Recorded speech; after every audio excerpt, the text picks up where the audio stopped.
sevgi elə şeydi atam, ali baxışlarda qalır. Burada qohumlar da qalır, dostu tanışlar da qalır. Burada başlılar da qalır, burada tanışlar da qalır. Bu kənd dostuna can verib, düşmana heç nə verməyib. Burada başlılar da qalır, burada tanışlar da qalır. Bu kənd dostuna can verib, düşmana heç nə verməyib. Maşallah mərd adamam, danışmağa üzüm də var. Mən də sizin tək biriyəm, başım da var, gözüm də var. Əlim də var, qolum da var, dilim də var, sözüm də var. Sonra deməyin ki yaradan insana heç nə Əlim də var, qolum da var, dilim də var, sözüm də var. Sonra deməyin ki yaradan insana heç nə Burada başlılar da qalır, burada tanışlar da qalır. Bu kənd dostuna can verib, düşmana heç nə verməyib.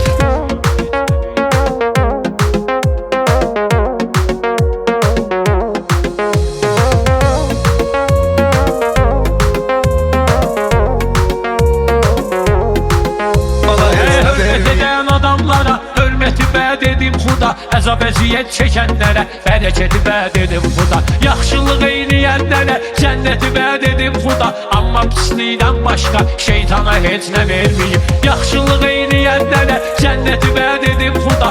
Amma pislikdən başqa şeytana heç nə verməyib. Vətən deyir dar günümə, igidlərmədir gümanım. Şəhidlərin sayəsinə indi azaddır məkan. Əhəlləm Həmidov kimi şəhidlərə fərma canım. Canlı canana verməyən, canana heç nə verməyib. Əhəlləm Həmidov kimi şəhidlərə fərma canım. Canlı canana verməyən, canana heç nə verməyib. Əhəlləm Həmidov kimi şəhidlərə fərma canım. Canlı canana verməyən, canana heç nə verməyib. Burada başlılar da qalır, burada tanışlar da qalır. Bu kənd dostuna can verib, düşmana heç nə verməyib.